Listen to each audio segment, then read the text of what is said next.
Hello everyone, I am MK and you are watching tech office. आज इस video में मैं आपके लिए लेकर आया हूं एक ऐसा परफेक्ट जी कैम जिसे यूज कर सकते हो आप अपने रेडमी के नोट 4 डिवाइस के अंदर।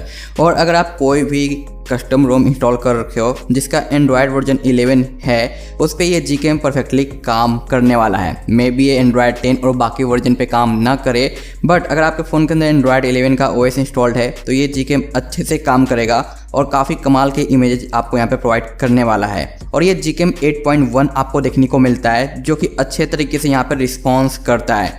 और यहाँ पे आप देख सकते हो किस तरीके से सेटिंग्स वगैरह देखने को मिलता है, जहाँ पे आप इन सारे ऑप्शन को ऑन कर लेना इंस्टॉल करने के बाद, जो कि मैं यहाँ पे अभी शो कर रहा हूँ।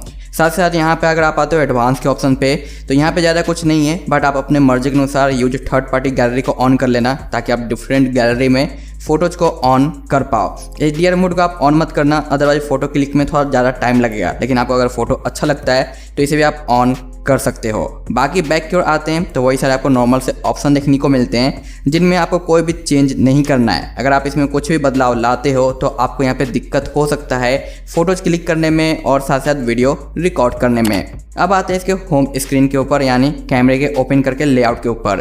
तो यहाँ पे आपको पैनोरमा और फोटो शार्प देखने को मिलता है जो कि अच्छे से काम कर रहा है। और इन सभी से मैंने फोटोज भी यहाँ पे क्लिक किया है और इसमें मुझे कोई भी दिक्कत नहीं आया है। तो इन सारे फीचर्स का आप बेनिफिट ले सकते हो जिसका मैं सैंपल आगे आपको दिखाने वाला हूँ। साथ साथ अगर आप इसके वीडियो प्रोफाइल पे आते हो तो यहाँ पे आपको देखने को मिलता है 4K और फुल HD। तो जैसे ही आप फुल HD पे से स्विच करोगे कैमरा लैग करने लगता है और वीडियो रिकॉर्डिंग कभी कभी काम करता है तो कभी कभी काम नहीं करता है। तो इसमें मे भी आपको यहाँ पे दिक्कत आ सकता है, लेकिन अभी आप देख पा रहे हो कि ये अच्छे से काम कर रहा है। बट जैसे ही आपको अगर दिक्कत आता है फुल HD पे आपको 4K पे स्विच करना है और 60 FPS पे। ये 60 FPS हमारा फ़ोन सपोर्ट नहीं करता है, बट इस जी कैम में ये ऑप्शन आपको मिल जाता है। और इसके बाद अगर आप रिकॉर्डिंग करते हो तो आपका रिकॉर्डिंग भी अच्छे से होगा और कोई भी लैग वगैरह रिकॉर्डिंग में देखने को नहीं मिलेगा। लेकिन ऐसा नहीं है कि ये 4K में रिकॉर्ड कर रहा है तो आपको 4K का ही आउटपुट देखने को मिलेगा। मैं आपको दिखाता हूँ किस तरीके का आउटपुट देखने को मिलता है, ठीक है। तो आ जाते हैं जी कैम के ऊपर, सॉरी MX प्लेयर के ऊपर, जहाँ पे मैं आपको इन वीडियो का डिटेल चेकआउट करवाने वाला हूँ। तो ये रहा, मैंने दो अभी वीडियो रिकॉर्ड किया है आपके सामने, जो कि एक फुल HD है और दूसरा 4K है। तो इसके आते हैं प्रॉपर्टीज़ के ऊपर और आप यहाँ पे देख पाओगे कि 1080p 30 fps पे रिकॉर्ड हुआ है और अच्छे से रिकॉर्डिंग भी हो गया है। सेकेंड इमेज के ऊपर आते हैं यानी वीडियो क्लिप के ऊपर और इसके अबाउट पे जाते हैं तो यहाँ पे आप देख सकते हो 2160 यानी 4K में रिकॉर्ड हुआ है और 30 FPS यानी जो फ्रेम रेट है वो देखने को मिलता है। तो 60 FPS पे तो ये रिकॉर्ड नहीं करता है, बट 30 पे रिकॉर्ड करेगा और जो रिकॉर्डिंग आउटपुट है वो भी आपको काफ़ी अच्छा खासा देखने को मिल जाता है। तो आप देख सकते हो काफ़ी ज़्यादा स्मूथ यहाँ पे देखने को मिल रहा है रिकॉर्डिंग वगैरह।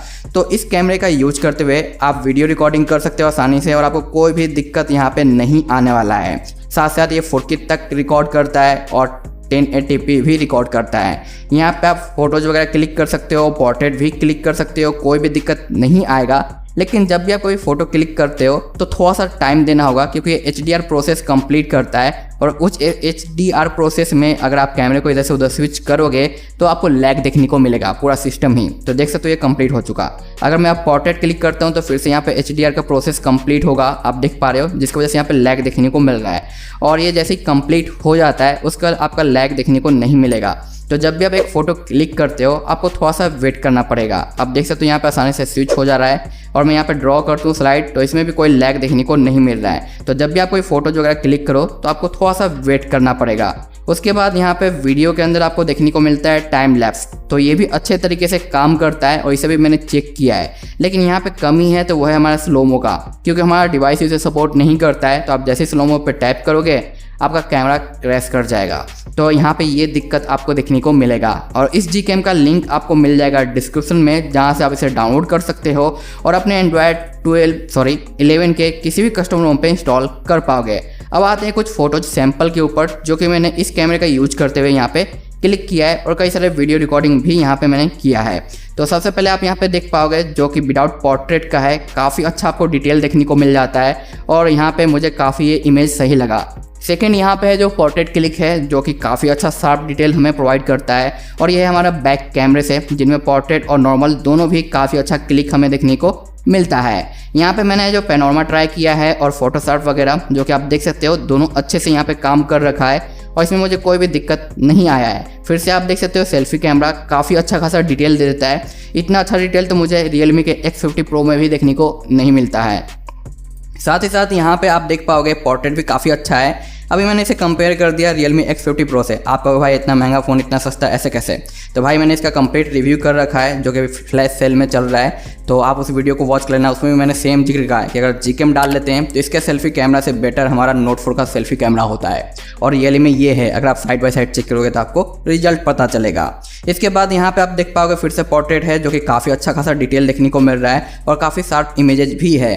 ये है हमारा नाइट मोड जो कि Gcam से, जहाँ पे लाइट बहुत कम था जिसकी वजह से यहाँ पे काफ़ी ज़्यादा ग्रीन हो चुका है। लेकिन उसके बाद फिर से मैंने जो नाइट मोड चेक किया है तो आप देख सकते हो ये विदाउट नाइट मोड ऑन किए हुए है जो कि बिल्कुल ही डार्क है। और सेकेंड में आप देख सकते हो यहाँ पे ये भी विदाउट नाइट मोड का और ये नाइट मोड देख सकते हो आप किस तरीके से आपको साइड बाई साइड देखने को मिलता है। तो नाइट मोड काम करता है बट कभी कभी आपको जो बेकार सा इमेज देखने को मिल जाएगा। यहाँ पे आप देख सकते हो ये विदाउट नाइट मोड ऑन किए हुए फोटोज है। नेक्स्ट फोटो पे आते हैं तो ये नाइट मोड ऑन करने के बाद तो हल्का फुल्का एक्स्ट्रा डिटेल इसने कवर किया है बट उतना खास आपको इंप्रेसिव देखने को नहीं मिलेगा। ये वंस अगेन बैक कैमरे से क्लिक किया गया है जिसमें काफ़ी अच्छा खासा डिटेल्स है और साथ साथ अगर पोर्ट्रेट चेक करें तो पोर्ट्रेट में भी काफ़ी अच्छा खासा आपको डिटेल्स यहाँ पे देखने को मिल जाता है। साथ साथ यहाँ पे मैंने जो सनलाइट के में जाके है जो यहाँ पे फोटो क्लिक किया है, क्योंकि कुछ कुछ कैमरे होते हैं जहाँ पे ज़्यादा लाइटनिंग आने के बाद कैमरा क्रैश कर जाता है, बट ऐसा कुछ भी नहीं है इस कैमरे के अंदर और ये अच्छे से है जो काफ़ी अच्छा खासा डिटेल आपको प्रोवाइड करेगा चाहे आप किसी भी तरीके से फ़ोटोज़ को क्लिक क्यों ना करो। और यहाँ पे कुछ वीडियो रिकॉर्डिंग जो कि मैंने यहाँ पे चेक किया था 4K और टाइम लैप्स वगैरह वो सब आप यहाँ पे देख पा रहे हो।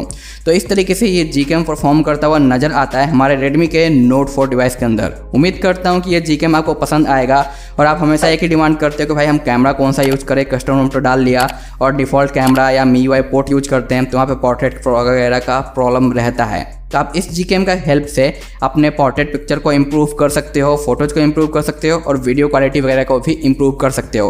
उम्मीद करता हूँ कि ये वीडियो आपको पसंद आया होगा और Gcam से रिलेटेड अगर कोई भी इशू आपको आता है तो आप कमेंट करना, मैं उसका सोल्यूशन प्रोवाइड करने की पूरी कोशिश करूँगा।